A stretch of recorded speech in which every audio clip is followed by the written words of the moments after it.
Welcome to a new episode of Brainstorming. We're changing the world with AI. Now we're changing it with our beautiful faces, with our beautiful brains. And basically, we're bringing every week a different way to look at AI. So we want to connect business strategy with human management, with everything that can help companies like really go over the bridge of just prototyping AI solutions in silos and actually having a corporate AI strategy. And part of that is looking at the latest papers that are being released in the market. And we have another one today, so we'll have a shorter episode. But before that, I want to hear your beautiful voice, my friend Enrique. How are you this week? I am doing very, very well, but there's no voice that is more beautiful than yours. I might come a close second. That is the best I can do, and I'm happy and satisfied with that. Also, there's no AI that will ever be able to replicate such a beautiful one. So that is one place I cannot touch. But yes, always good to see you. Always good to be here to talk about AI, talk with you all. And yeah, ready to talk about another cool and recent and like very relevant paper. From this past month of June, so very recent. Very cool. But today, before we do that, just let us talk about our free AI blueprint. So we've been getting some results back, and we're really, really grateful from that. So again, no strings attached. Link on the episode description. Just basically, it's a combination of Enrique's study and our consulting services, where we created together a really thorough assessment where we are able to identify exactly where you are in the AI scale, so we can suggest a free AI blueprint customized to your reality, customized to your business, customized to your people. So it takes around 15 to 20 minutes to answer. Yeah, we know we're asking a lot, but again, we're giving you a free AI blueprint, so it's kind of a fair trade. But the idea is to understand how companies are looking at AI, how they are trying to implement AI, what challenges are they facing, and we really believe that what we built will help you guys be able to overcome those challenges and start really implementing AI the right way in your company. Exactly. And yeah, it's 15 to 20 minutes, but it's well invested 15 to 20 minutes that will bring positive results, results that will be happy with. And you can even start right now and be pretty much done by the time you finish listening to this episode. So That is such just a great segue. Good job, man. Really, really good job. In talking about a fair trade, our paper today, that was a good connection. We're talking about a paper from the University of Montreal, and it's called Balancing Profit and Fairness in Risk-Based Pricing Markets. And what I thought it was, and basically the whole idea was it gets the concept of dynamic pricing, that is nothing new for in the business world, but it brings it it brings it to try to connect how fair it is, because especially when we talk about charging people different prices based on different, let's say, different gender, different race, different economic situation, whatever cohorts you have, you could run the risk of doing something that is not fair for society, or you can run the risk of something that is not profitable or is profitable. So there are many factors in there. And when we talk about dynamic pricing, we talk about data used to make decisions, and nothing is better than AI to be able to optimize this data. So that was the interesting point, at least the starting point for me of this study. yeah, I thought it was fascinating. And you don't need to get into the detailed economics that they have to explain it, but it was a great way to show how AI can actually almost bring only positives, right? Because you are making sure that AI is analyzing all the data that you have in a much better way than humans can do, which we know that AI is capable of, right? It's the one thing that is like unbeatable. Uh, the speed and the quality of data processing and analyzing, but you're also able to then implement the economic fairness or social fairness to them. So you make sure that this is how they call it, it's locally fair and globally fair. So it's fair to the individual and fair to the market. The way we talk about dynamic pricing, it might be fair to the market. Most likely it is, right? Markets are getting a fair price for what they're charging for each customer segment. It does not mean that the customer segments are all getting fair prices. Most likely they're not, because the market does not have an incentive to look out for them. But once you add AI in the policy implementation, right, in the economic policy implementation, and you can add fairness to the prompt, you come up with something that is actually like almost feels like an utopian world, in the sense that it is something that we are not used to seeing in the real world, but it's actually now able to be very real if wanted, right? Now that's perfect. And the one thing when I read this paper, and I love economics. I really do. It's a subject that I love to study and to try to learn all the time. But the one thing that I was a little bit scared when we chose this paper was that try not to be political, and something that it's really important, because when we talk about fairness, you will kind of guide yourself for a political view. It really isn't. At least it's not how I see it in the case of this study. So the key data point used in this study is for health insurance and credit. And when we talk about health insurance and credit, without getting into politics, it is not a fair market. Like, not everyone has access, and I don't want to challenge. Everyone believes in who should have access. But when we talk about people's health, I think at least we have some data to be the foundation, and that's what they use for this study. So when we look in the U.S. market, Hispanic individuals are twice as likely to be uninsured as African Americans, and African Americans are twice as likely to be uninsured as white individuals. So this is data; these are data points. This is important for us to look at it that way. And when we talk about fairness, we don't want, at least I don't want to look at it just as what is socially acceptable or what is fair for your point of view. I want to look at the size of the market, because that is important when we talk about this kind of market of credit and health insurance. If we are able to give access to a larger audience who would have access to it, not only could we would have the opportunity to create a bigger market, we would have more people with health coverage, we would have more people with access to credit. And yes, you would have to find the price points that would be different, but you could even expand profitability. And that's what I really liked about this study, going to try to find the business justification to be able to, why would dynamic pricing with AI work? And I thought that was really clever of the study.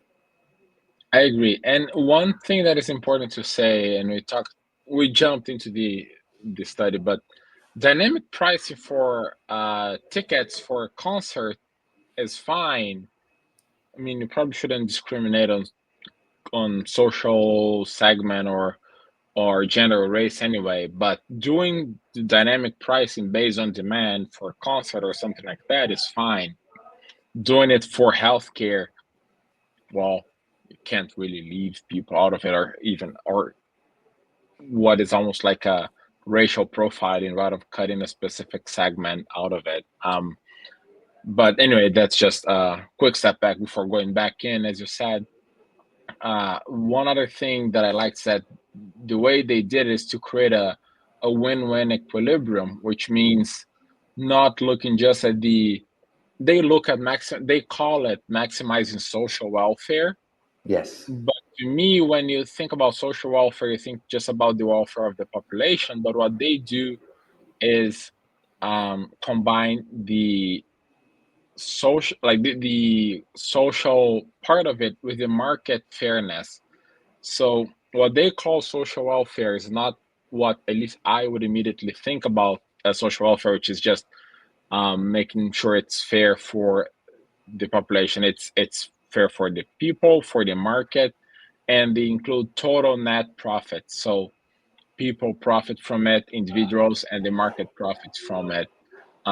We know that markets are greedy. Markets always want to maximize their profits. But the fact they're able to create a policy that is actually still ensuring market profit while ensuring a social fairness is it is like another level of policy making that humans most often cannot do. No, The debate without getting into it, but we always see how you either please the market or you hurt the market and please the individuals, or not please, but you care about the population and do something that is beneficial for them, but you're actually then um, creating a market loss. And that is what creates the tension that we see every day in our lives. So the fact that perfect. you can create that win-win, the profit is pretty, pretty, really good. Like another level of AI impact, I'd say. No, I agree 100%. And just to explain a little, like in broad terms, what they did, they created an open source market simulator called MarketSim, and that used three types of agents. It used consumers, it used profit maximizing firms, and it used a regulatory social planner. And this social planner, it used reinforcement learning and a reinforcement learning agent.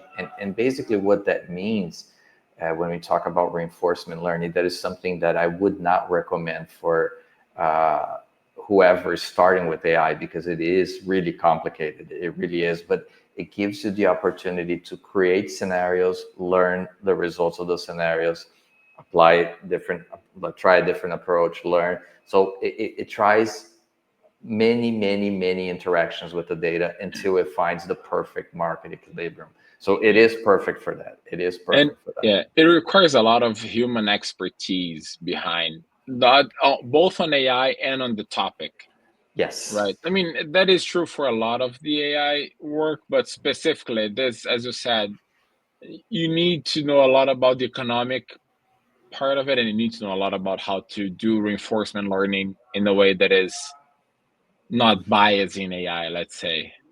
And it's freaking expensive. It really is. So when Uh, we talk about customers who are looking for AI solutions, reinforcement learning is like at the bottom of the suggestions we do, because you really need to have an experience with AI. You really need to have trying different work with machine learning before work, because reinforcement learning, you need a lot of computing power, a lot of processing power, and a lot of time. It takes a lot of time for you to really learn what are the best solutions. So, but yeah. since this was a project that had a lot of data in its hands, and in this case, it really makes sense because you're trying to find what is the best price for each market that you're going to serve in a way to maximize both social welfare and both profit. Then it made a total sense, and it really was successful in a way that it showed great results in this simulation world without being a black box, and that was pretty cool. So it really gave the information, especially when we talk about social topics. That's really important because people are afraid of what is AI doing, what will AI do if we try to implement it, and how it will impact people. When we're talking about health coverage, when we're talking about credit access, that is really important. So we need to know what's happening.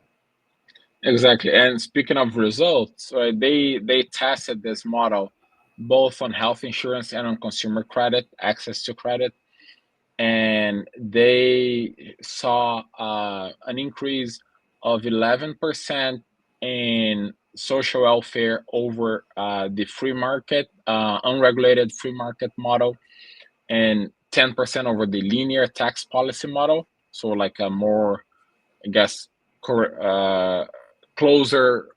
aligned to what we see on governments. And for consumer credit, it was again of 15% over the free market and 22% over the linear policy model. So if you think that by training, I'm not going to call training a little bit because I'm sure they trained a lot for this AI model, for this reinforcement learning agent. But the sense that one set of authors in one paper was able to train one agent and find gains from 10 to 22% over both the free market and linear tax policy model that a government might follow is a lot. It's very significant. It's very promising. It means if there is a bigger focus on AI, both on AI training, AI learning, AI development, the potential is close to unlimited.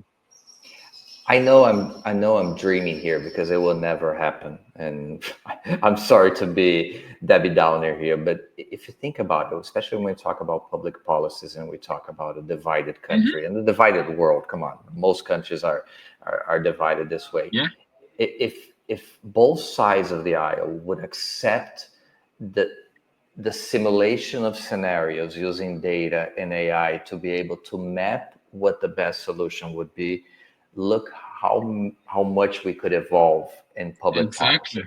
Exactly. But it will not And happen.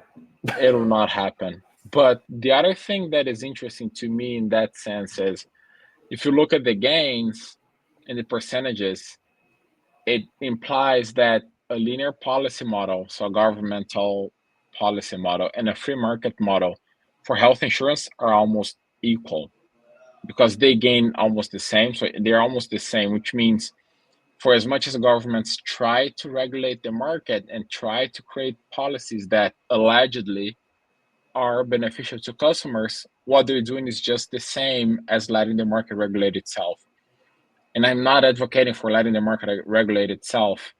I'm just saying what you're doing is not better than the alternative. And for consumer credit, it's actually worse. The improvement over a policy is better, is higher than the improvement over the free market, which means it would be better if the governments did not touch consumer credit. And that's ridiculous to think about. Governments are hurting access to credit from their constituents. If you let banks do whatever they want, consumers would have more access to credit. That's insane to think about, but it is what you find by testing those models. And yeah, Yeah, I agree and with you though. It is dreaming, but it's unbelievable to think that you have a very clear solution in the short term, which is accept that AI is able to do that. yeah, and again, if people were willing to challenge how they look at the world, how they interpret the world, and try to use data to maybe find better solutions. And again, that will not happen because people are so enamored with how they see the world, whether if you're a free market lover, either if you're a heavy public policy lover. But again, if we could just use, and that for me would be the best use case of AI. Just we have so much data. Let's use it. Let's simulate it. Let's Yeah, try to make decisions based on that. agreed, exactly. Nothing else to add to that. It's literally such a clear, easy use of AI and a clear win for, well, for everyone that doesn't have only their own interests in mind.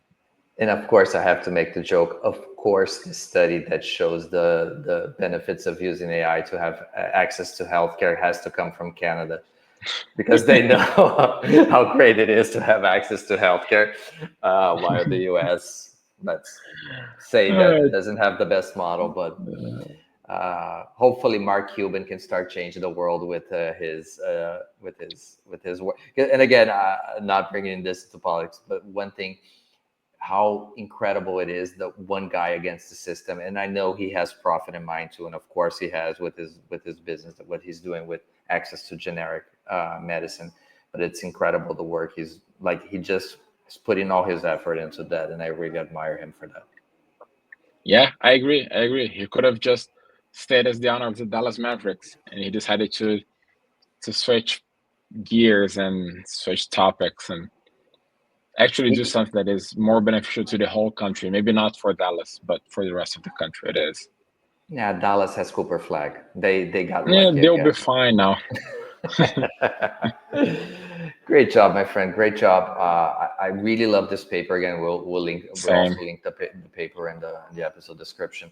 But it just shows again that when we talk about AI, we talk about data, and when we talk about data, we can find different answers. So if we want to bring this to like your business, try to look at how you can work the data, how you can process the data. Reinforcement learning is hard, but you can try different methods, or even try reinforcement learning if you have like a well-structured, like a data lake, you have the people and processing power to do it.